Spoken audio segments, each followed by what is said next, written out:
तो भाई कल मैंने एक मराठी मूवी देखी Jaaran starring Amruta Subhash ji in the lead role. वैसे तो इस मूवी को रिलीज हुए बहुत टाइम हो चुके हैं, 6 जून को ये मूवी रिलीज हुई थी, लेकिन अभी भी ये मूवी जो है थिएटर में चल रही है। एंड क्योंकि मैंने इस मूवी की बहुत तारीफ सुनी थी तो मैंने सोचा जाकर इस मूवी को चेकआउट करके आते हैं।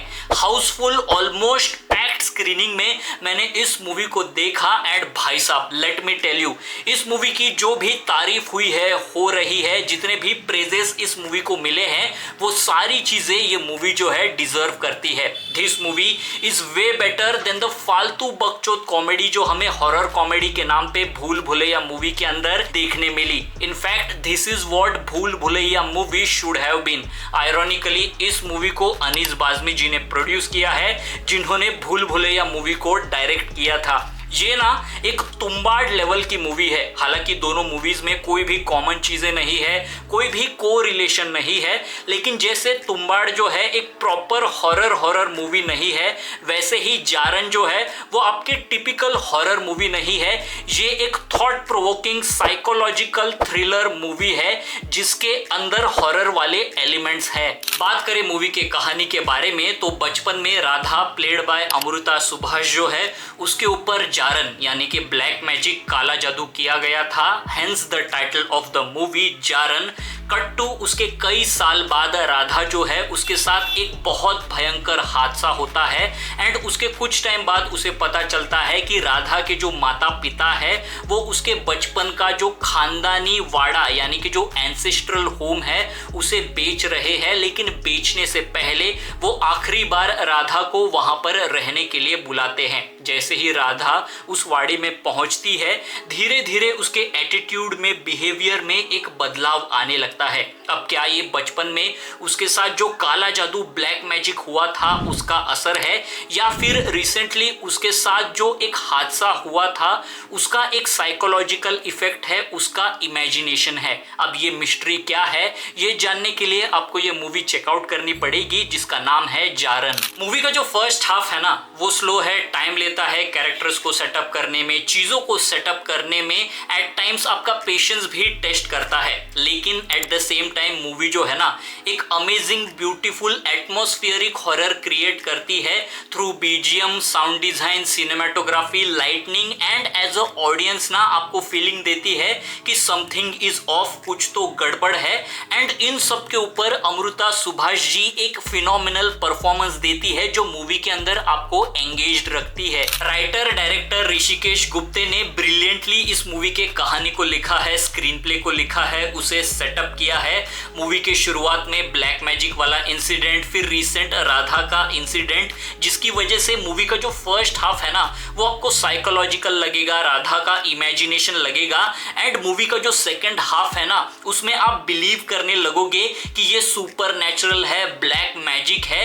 एंड मूवी के अंदर जो ट्विस्ट एंड टर्न्स आते भी है ना उसे आप गेस करने की कोशिश करोगे, प्रेडिक्ट करने की कोशिश करोगे, प्रेडिक्ट कर भी लोगे एंड वैसा मूवी आपके सामने चीजें रखती है, रिवील करती है एंड फिर आपको लगेगा कि यार प्रेडिक्टेबल ट्विस्ट है, ये गलती मैंने भी की थी, लेकिन trust me you are close, लेकिन फार फ्रॉम इट। जो एक्चुअल ट्विस्ट है ना वो मूवी के क्लाइमेक्स में ही रिवील होता है। मूवी ना सुपरनैचुरल या साइंस इस डिबेट को एक्सप्लोर करने की कोशिश करती है, हमारे सामने प्रेजेंट करने की कोशिश करती है।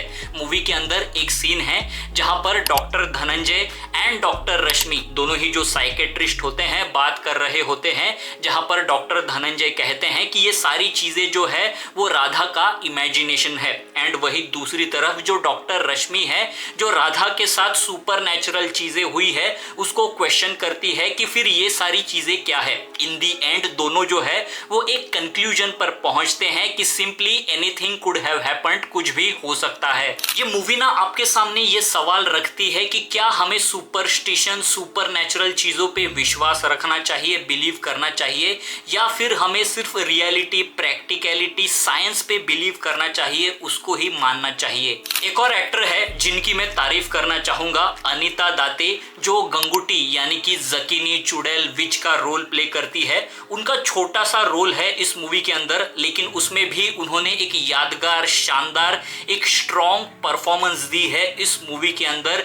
जब वो ऑन स्क्रीन आती है ना, उनको देखकर आप डर जाओगे, आपकी फट जाएगी। मतलब एक जो एक्सप्रेशन है, मैनरिज्म है, हाव भाव है, जो जेस्चर पोस्चर है, वो इतना इम्पैक्टफुल है ना, आपको लगेगा कि यार जिंदगी में ऐसे इंसान से कभी मुलाकात ना हो। End of course last but not the least, Amruta Subhash ma'am is the star of the movie. पूरी मूवी जो है वो उनके शोल्डर पे डिपेंड करती है एंड वो सिंगल हैंडेडली इस पूरे मूवी को कैरी करती है। उनकी जितनी भी तारीफ की जाए ना उतनी कम है। इस मूवी के अंदर एक सीन, एक सेकंड ऐसा नहीं है जहां पर वो आउट ऑफ कैरेक्टर लगी हो। उन्होंने इस मूवी के अंदर एक मास्टरपीस परफॉर्मेंस दी है। Definitely worth a watch movie. अगर ये मूवी आपके आसपास लगी है तो भाई मिस मत करना। तो गाइस बस आज के वीडियो के लिए इतना ही। इस मूवी को लेकर आपके क्या विचार है, आपकी क्या सिने सोच है, नीचे कमेंट करके मुझे डेफिनेटली जरूर बताइए। एंड ऐसे ही सिनेमा रिलेटेड कंटेंट के लिए सिने सोच चैनल को लाइक कीजिए, शेयर कीजिए एंड सब्सक्राइब कीजिए। तब तक के लिए bye bye.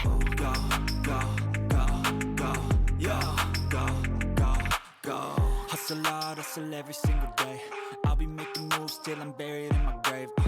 To the system, I don't wanna be a slave. I've been doing shit my way, or the highway.